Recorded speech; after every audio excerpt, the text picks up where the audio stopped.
පොඩ්ඩක් සමාව වෙනවනේ මොකද මම මේ දැන් ඉන්දියාවේ ඉඳලා ළඟදී ආවේ කැස්සකුත් හදාගන්න බොහොම අමාරුවෙන් මේ මං කිව්වා මේ හෙරාත් කලන්තය ඇදලා වැටුණොත් එයා බලා ගන්න ඕනේ කියලා. Anyhow, ටිකක් ඇවිදින්න පුළුවන්ද මේකත් එක්ක?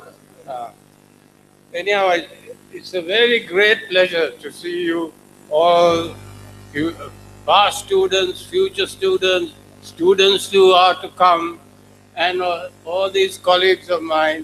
I never expected this. I thought this is, he said some kind of conference. I'm so used to conference. I said, this is about 10 minutes. What is that? I didn't realize it was such a thing. And I must tell you that one of the, I know the matter. They can hear. One of the things that interested me was with these young people who came and danced there, they were reciting the Asadrusta Jataka. That is one of my favorite ones. Actually, Asadrusta Jataka was put into Sinhala poetry by Rajadi Rajasingha, one of the one before the last king, in 500 verses.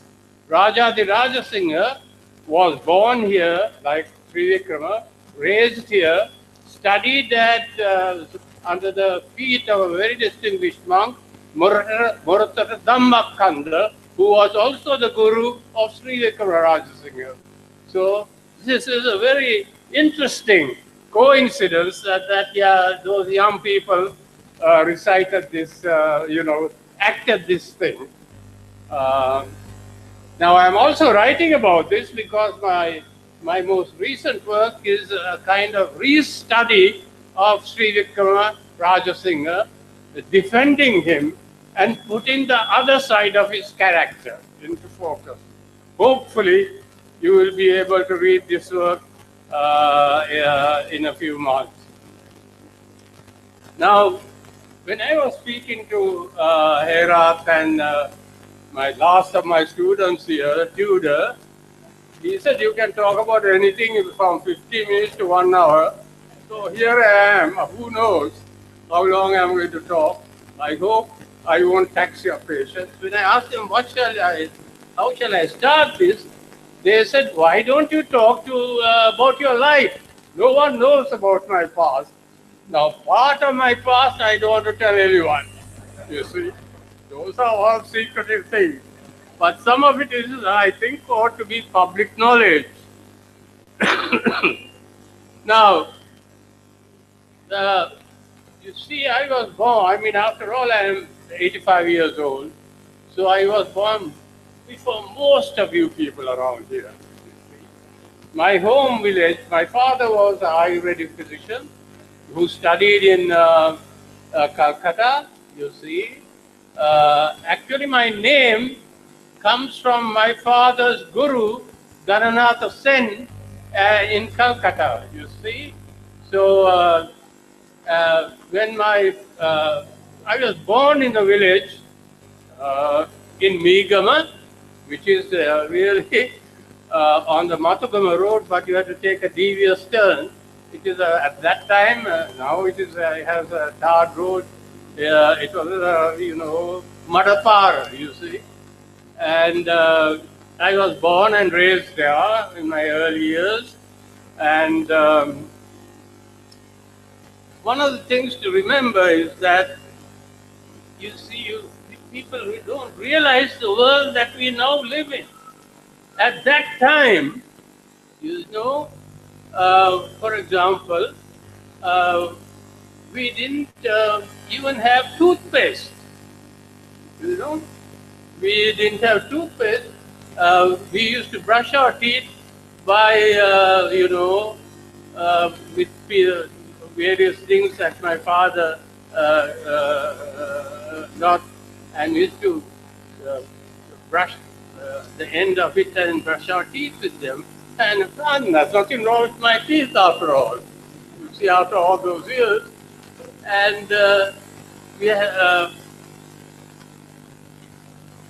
thing so soon after my first year, first few years we went to Bambalapitiya, where, my daughter still lives there. And I went to school from there. But one of the things to realize is weekends, vacations, we used to come home, and we used to meet with our friends. At that time, we had close relations with the monks in our village temple. We used to crack jokes with them. You see, monks had a sense of humor. The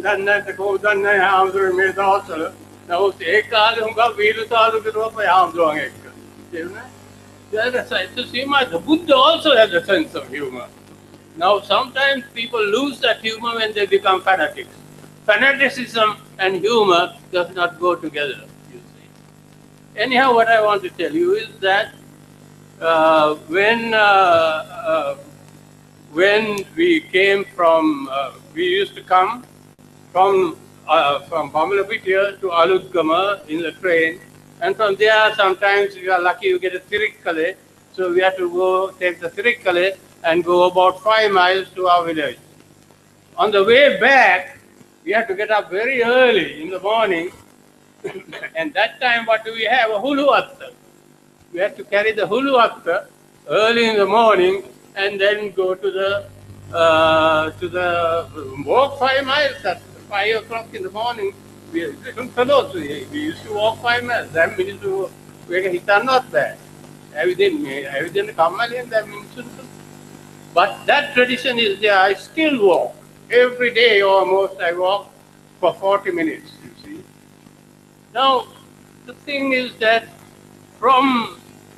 we got to know my friends, relations, many of them very poor in my village areas, And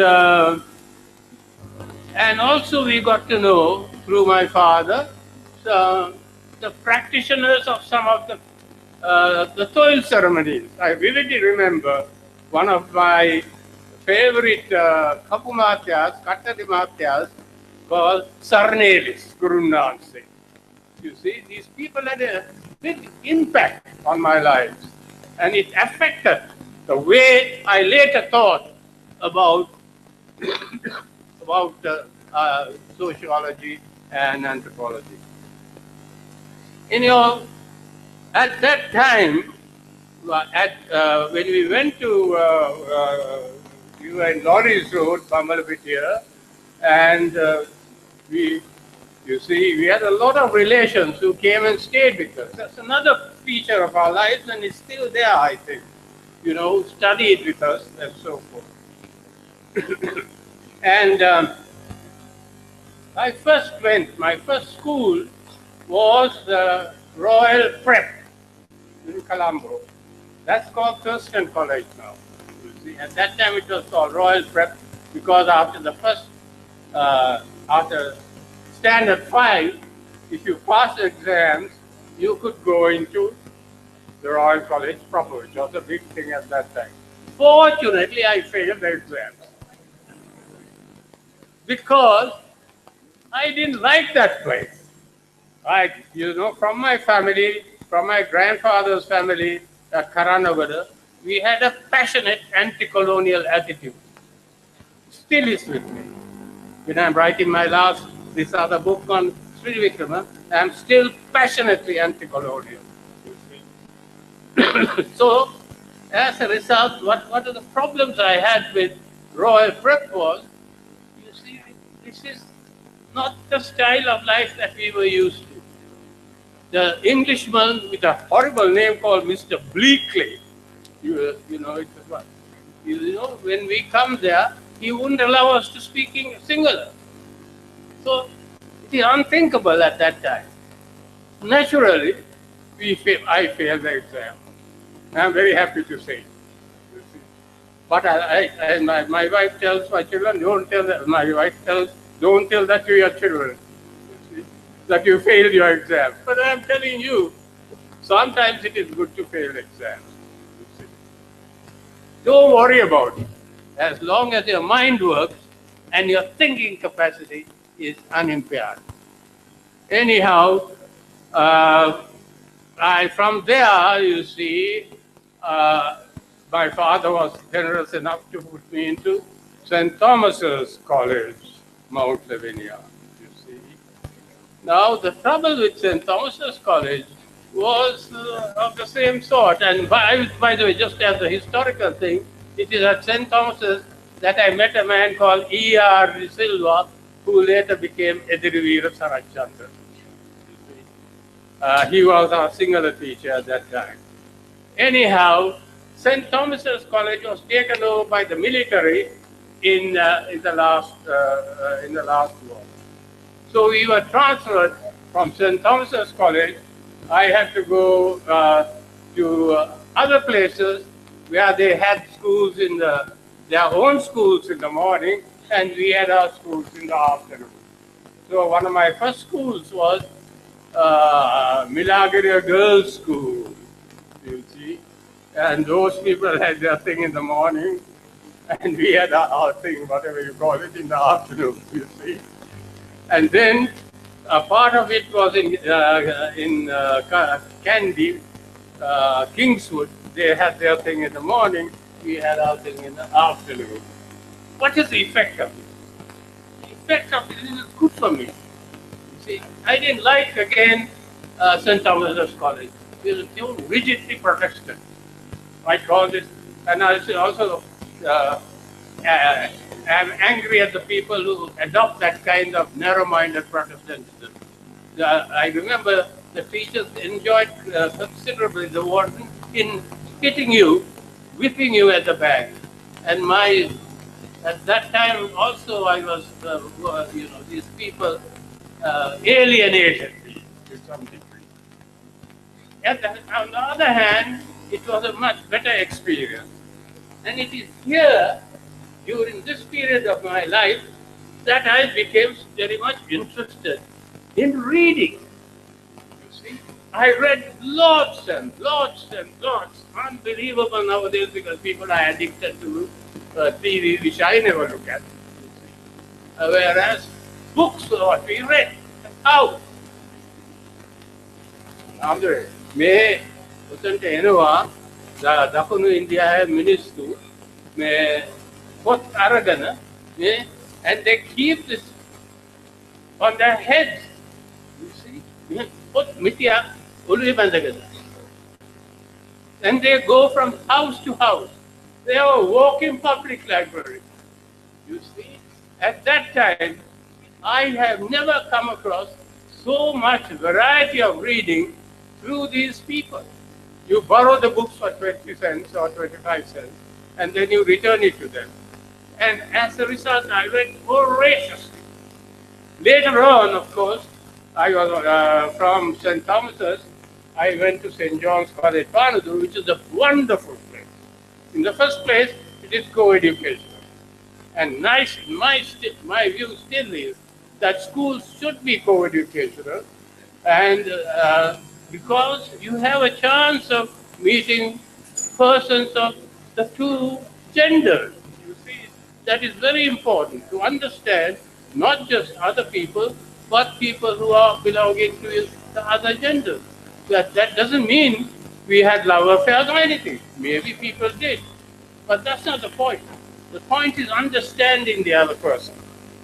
So St. John's Panadura was, in my view, one of the nicest places. And at that time, one of the teachers was P.W. Roberts, Michael Roberts' uncle, who was a wonderful teacher. Not that he was a great intellect, but he encouraged us to read. So you won't believe it, that at age, I don't know how old I was, maybe 15, I was reading things like James Joyce's Ulysses, which is virtually an unreadable book, T.S. Eliot. I was reading all of that. And of course, my traditional background was such that we still continue to read a certain amount of Sinhala, because my father was knowledgeable in Sanskrit, Bengali, Sinhala, and English. You see, 4 languages. So from there, it was from my point of view, you see, there's a part of this whole thing that I'm going to cut out, you see. And that is my university entrance exam. At that time, it was called HSC, you see. So I skipped HSC and instead went to a village in my grandfather's home, and I taught English to singular students in a very remote village. You see, at that time, remote. You know, I used to walk again 5 or 10 miles, 5 miles back and forth, and so forth.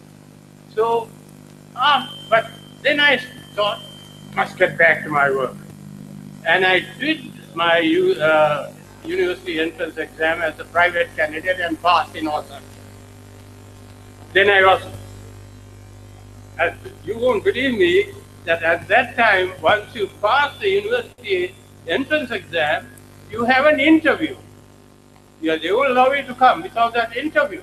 And who interviewed you? Malala Sekara, Father Pinto, Mr. Lebroy. These very distinguished people had to interview you to find out whether you are a suitable candidate, you know. So, from there, seems to me that it is a different world. And that is what even you young people should be able to appreciate. That is, at that time, this is 1950-51, when I entered the university, first in Colombo, and then we were the first group of people to come to Peradeniya, you know, and with a great teacher, Professor Ludowig, you know. I mean, it was one of the truly great teachers, and to have an inspiring teacher was a bit of good karma for us. Anyhow, under Ludowig, I got the usual thing, you know, passed exams very well, and again, I was passionately interested in literature. And one of the things that happened during that period in my undergraduate years was that I was not keen to become a professor of English.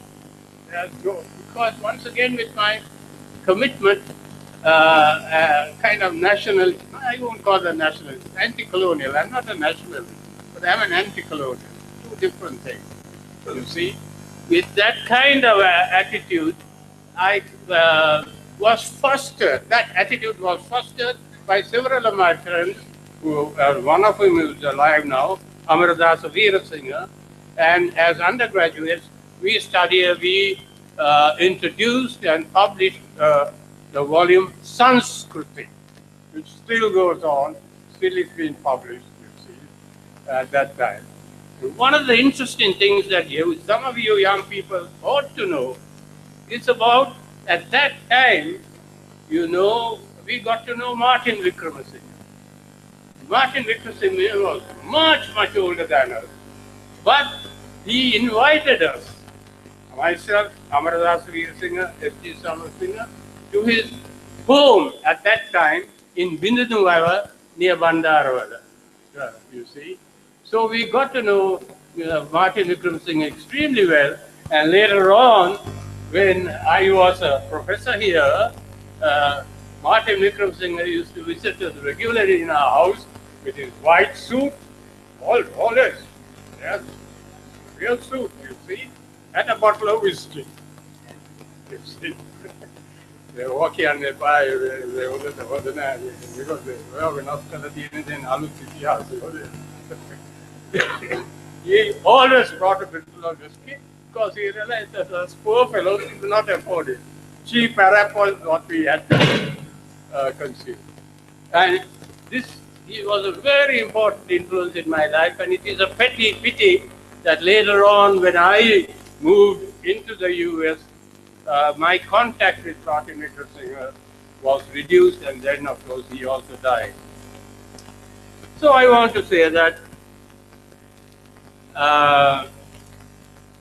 make a little thing, man, if you what you are been happy.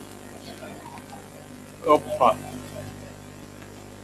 Anyhow, at this time, while I was in the university, I was quite fascinated by moving out of the English department and doing my own thing. And how I started was that also in a very unusual way. I had read as an undergraduate Scottish ballads, and how Scottish ballads and folk songs were developed and gathered by folklorists. Inspired by that idea, I worked, vacations, weekends while in Peradeniya. I used to go into the remote villages. Sometimes I take a train and go to a very remote village, stay in the temple, and gather songs and so forth. So at one time, I had a huge collection of palkavi. I don't like to call them palkavi. Not palkavi, but kavi, real kavi, popular songs. You see? And to this day, I can recite hundreds of them. Because those things, there's a wonderful statement by the German philosopher Nietzsche, who says that sometimes ideas are burnt into memory. Burnt into memory. So those ideas at that time, when I was with villagers reading poetry and collecting them, they have been burnt into memory. I can still quote them, and when I'm by myself in my bathroom, I still quote them, of course, to the great annoyance of my wife. So that is. So after I graduated, then the question was, you see, I got the usual thing: honors in this, honors in that, honors in the other thing, all that kind of useless stuff. I could, because I did it so well, I could have gone to London and gone the normal route. Now, at that time, London to me was an imperialist stronghold. I had no intention of going there. Those are the people who destroyed our past. I am not going there. And instead, I thought I'm going to the US. Unlike now, the US was an anti-imperialist place in our minds. Nowadays, it's all changed. So we got a Fulbright, thanks to Ludwig, and that was very easy. You had just to give a letter to the embassy, you get your Fulbright. Nowadays, you can't, of course. And then I went in 1957 to the US and studied at the University of Washington. Got my MA and came back here as my first job as assistant professor in this department. So no wonder this department, even when I don't know some of you people here, has a special part in my life and imagination. I, after all, taught here for many years till 1971. Up and down when ultimately I became professor and chair. And one of the things again is that during that early research period, when I wanted to carry on my research work and become an anthropologist, Ludwig asked me, what do you want to do? I said, I don't go to English to do English, but I want to be an anthropologist. And I said, I want to study singular rituals.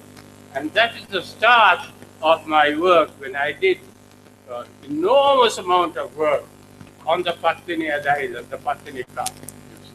I went with ancient tape recorder and so forth. At that time, there were hardly any buses, only trucks, you see, to a huge number of villages, dozens and dozens of villages living at that time in small huts and so forth. And I tape recorded all of them. And the ultimate effect of that is, of course, the book that I just gave to you all to the library, The Cult of the Brothers Subject. So, one of the things that I want to emphasize is that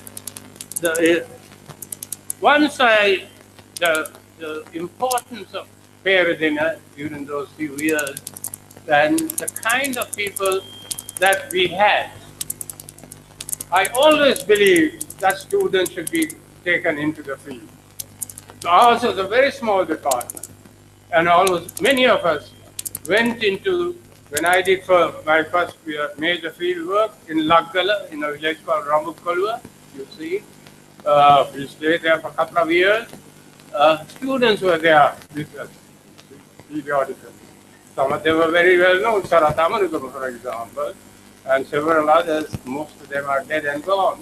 But many of them. From there, we went into another remote area, Hinidum Paksua, but close to the Singaraja forest. Where we also spent several times and produced my book. From there, produced my book, Land Tenure in Village. So I want now, I must tell you that that what motivated me to leave the university, which I really loved. It was, what really happened was, I was in the States for a few months, and there I made arrangements at the University of Chicago to teach there for 6 months of the year. When I came back, the first JVP insurrection took place in 71. Then that's the time I left, many other people. Now, how much time do I have? Another 10 minutes, 15 minutes? Yeah. So let me, in any case I have to stop because my notes ran out.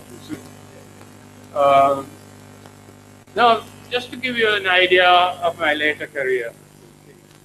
Now, the important thing to realize is once you teach in an American university, you see, education and learning becomes a kind of high-powered thing.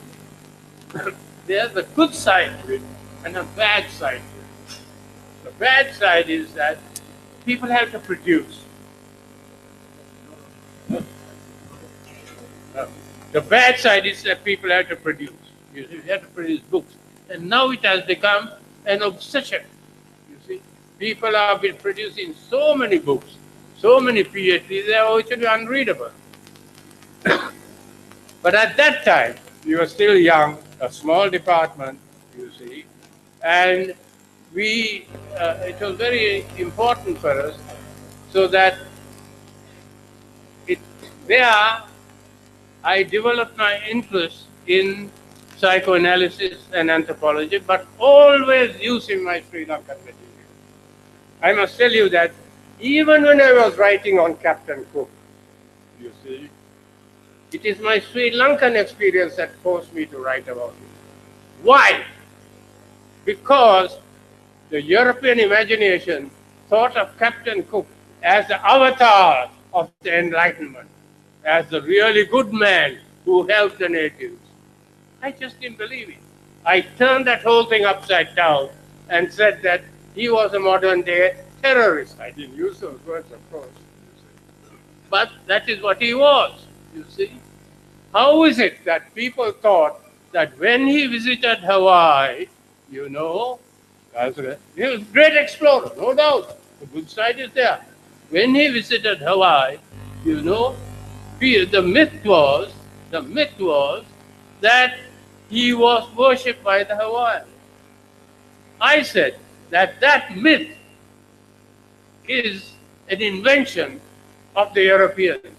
The Hawaiians didn't do that, but the Europeans felt that the foreigner who comes there would be treated like a god. The white man as a god. That was my critique of Captain Cook. And in some sense, that critique is based on my sort of anti-colonialism, I admit it, and also in my sort of immersion in Sri Lankan Buddhism, you see, and Sri Lankan affairs. So I want to now end up by saying, of course, there's a lot more that work that I have done, but I want to mention my very last work, which I think is the most important thing I have done, which is called The Awakened One's Phenomenology of Visionary Experience, in which I try to bridge the gap between Buddhism and Christian forms of knowing, but not epistemological. Epistemologically and philosophically, these two religions are very separate. But on another level, there is a kind of unity. And one of the things that some of my recent writing, including the lecture I gave to Dalai Lama just a week or two ago, you see, is about bridging this gap between religions. There are areas, you see, in we can bridge this gap in spite of epistemological distinctions, very powerful epistemological separation between Buddhism, Islam, and Christianity. So, after, while that book was in progress, then emerged a different phase of my life. I had retired from the university, Princeton University, not only a great university, but a great place to work in. And I started moving away from my interest in the Western province. We had worked on soil ceremonies. You see, with Sarachandra and I both worked together, and went into the remote areas of Uva Wellness. I tell you, it was a completely revolutionary experience. Completely revolutionary. In the sense that I studied people and, you know, whose lifestyle was completely different from anything in the Western, Southern, and Suburban provinces. They are major. So I don't want to get into that later. I will be publishing some of that soon, except to say one of the things that we found was that when I go and see a Vata ritual there, and when I go and see a Singhala ritual there, there's no difference. Whether you're a Vata or you're a Singhala, you are doing the same kind of thing. There are some differences because traditionally Vatas didn't believe in the karma theory, the Singhala people did, but basically the rituals were very, very similar. Once again, one of my interests is bridging difference, not emphasizing that you and you and you and you are different, but at some level we are similar, whether you are a Vata or a Singhala, you see. And when we were doing that study, you see, one of the things I tell my friends is, I'm learning something new every day. And that's the inspiration I want to give your young people over there. You see, research is learning something new every day. Thank you.